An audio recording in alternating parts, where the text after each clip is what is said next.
Serengeti, early morning, and the grass is gold under the low sun. A 4-year-old female cheetah named Grace lies on a termite mound. 200 meters ahead, Thompson's gazelles move across the horizon. Grace does not move, but her whole body is already preparing. Her spine works like a spring built for explosive speed. Her semi-retractable claws grip the earth like spikes on running shoes. She can reach 112 kilometers per hour in only 3 seconds. That speed makes her the fastest land animal on Earth, and also one of the most vulnerable. Behind her, 4 6-week-old cubs are hidden in the grass, carrying the same fragile future in their genes.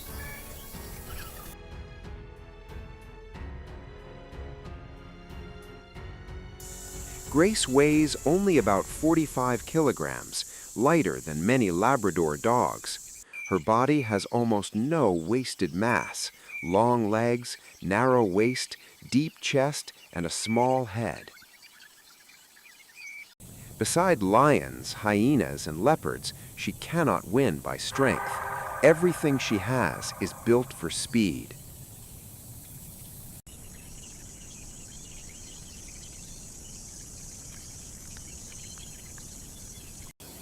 Her spine is not just support, it is a spring.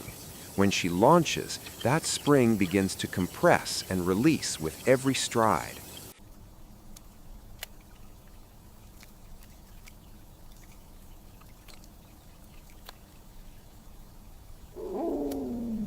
At full speed, all 4 paws leave the ground in one suspended instant. Then the spine folds tight, loading the next explosion forward. At 112 kilometers per hour, Grace can make 3 to 4 strides every second. Each stride can carry her several meters across the plain. Her claws stay partly exposed, unlike most cats. Acinonyx jubilatus means immobile claws, and they grip the ground like running spikes. Her tail becomes a steering system at speed. When she turns, the tail swings opposite the body and keeps her from rolling. But this design has a cost. After a sprint, her breathing can rise toward 150 breaths per minute. Her body temperature can climb close to 40.5 degrees Celsius. And before Grace can hunt or run again, she may need 15 to 30 minutes of stillness.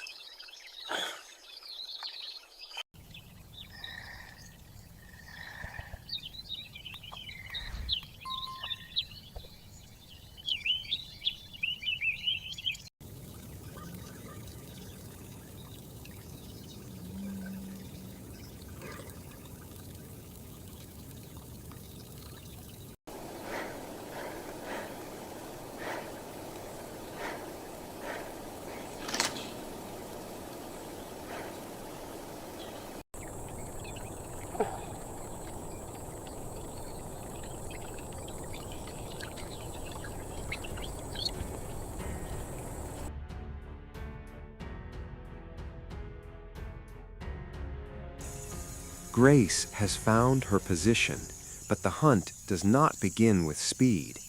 A cheetah does not chase the first gazelle she sees. She waits for behavior, a limp, an edged position, one head turned the wrong way. Now Grace begins to stalk, closing the distance one silent step at a time. At 60 meters, the herd is alert, but she has not been seen. She chooses the longer path because cover matters more than distance. By 30 meters, her body is already changing from hunter to sprint machine. The young gazelle turns away, and Grace loads every muscle for launch. Then she explodes from the grass. The chase is usually only 20 to 30 seconds long. Every turn must be corrected instantly, or the hunt is over. Her tail and claws keep the line alive through each zigzag. At the final gap, Grace reaches with her front paw. Her dew claw catches the gazelle's hind leg and breaks its stride. Then Grace holds the throat until the struggle fades. The kill is hers, but her body is already at its limit. Before she can eat, she has to lie still and breathe. That recovery window is the cost of speed.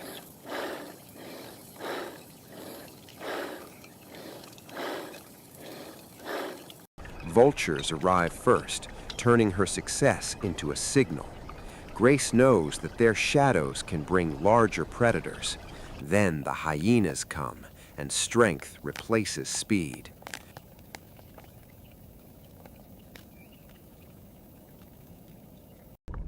Grace tries to defend the kill, but her legs are still trembling. Against heavier jaws and more bodies, her sprint means nothing.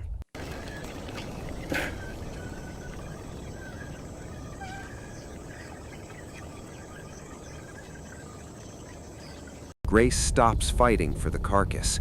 She walks away with an empty stomach from a hunt she actually won.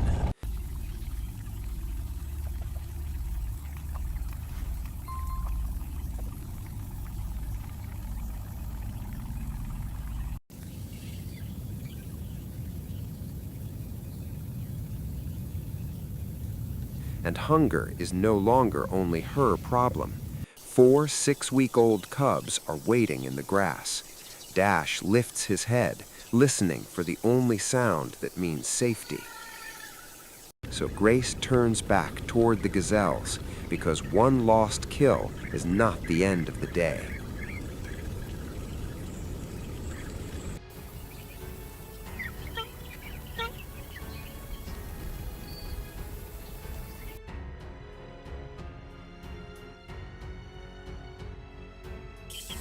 Grace's spots tell one story on the savannah, but her DNA tells another. When scientists compared cheetah samples from different parts of Africa, the genetic profiles looked almost the same. 2 wild cheetahs can live far apart and still be genetically as close as siblings. The reason begins near the end of the Pleistocene, about 10 to 12,000 years ago. Cheetahs passed through a genetic bottleneck when only a tiny group survived. Modern cheetahs still carry the narrow code of those few survivors. In the 1980s, scientists found cheetah genetic diversity so low that they repeated the tests because the results seemed impossible. The result did not change. The cost is hidden deep in reproduction and immunity. Many male cheetahs produce 70 to 80% abnormal sperm cells. A lion, by comparison, is usually below 30%. Grace must raise them alone because female cheetahs do not live in prides. Solitude makes her harder to detect, but it gives her no defense. She must move her cubs often because one scent trail can become a map for predators. When she leaves to hunt, the grass becomes their only protection.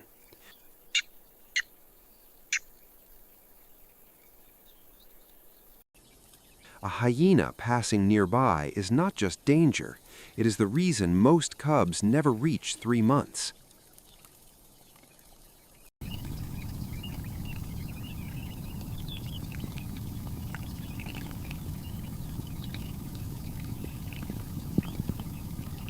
A lion does not need to find them on purpose to end the whole litter. Grace can see danger from far away, but she cannot be in 2 places at once.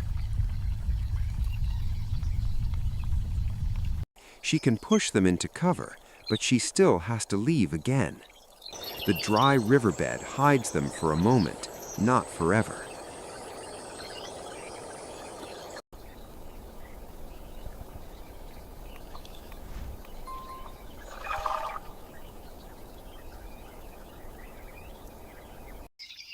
By night, Grace can watch, but she cannot remove the danger around them.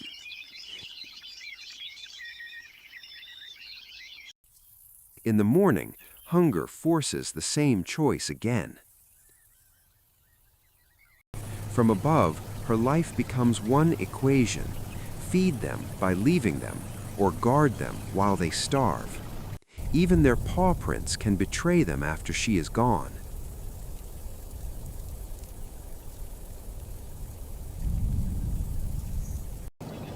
And on the hill, Grace stands between two needs that cannot both be solved at once.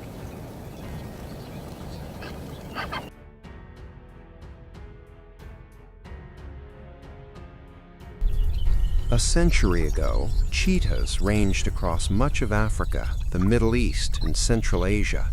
Today, that world has been cut into roads, fences, farms, and shrinking corridors. For a farmer like Kari, a cheetah near goats is not a symbol, it is a possible loss his family cannot afford. This conflict is not simple cruelty, but two kinds of survival forced into the same dry land. There are only about 6,500 to 7,000 adult cheetahs left in the wild.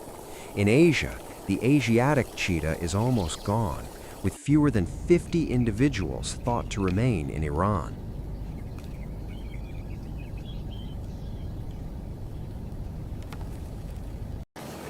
Grace still lives by the same rules as before: hunt, recover, eat fast, and return. Her cubs wait in the grass, separated from her by open space and everything that can move through it. When Grace finally eats, every bite is taken against time, scent, vultures, and stronger predators. But some solutions do not begin with capturing a cheetah.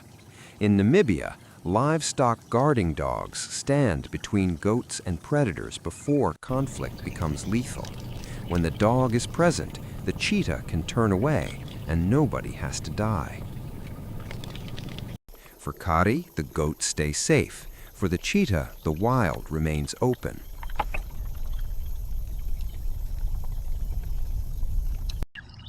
Cheetah Conservation Fund's Livestock Guarding Dog program has reduced farmer killing of cheetahs by 80 to 100% on participating farms. Saving a cheetah can look as quiet as one trained dog beside one pen. Grace does not know about population numbers, genetic maps, or conservation programs. She knows the wind, the smell of blood, the direction of danger, and the grass where her cubs wait. Even after a kill, her body is too light for easy strength, and dragging food costs her almost as much as catching it. When vultures circle overhead, the countdown begins again. So Grace leaves what remains and returns, carrying food in the only form her cubs can use. Dash, Flicker, Bolt, and Haze are still alive when she reaches them. Even while they nurse, Grace keeps her head raised because protection ends the moment she stops watching. At sunset, prey, rivals, people, fences, and cubs all exist in the same narrowing world. Grace stands where the story began, one of the last cheetahs on Earth, and her day is still not over.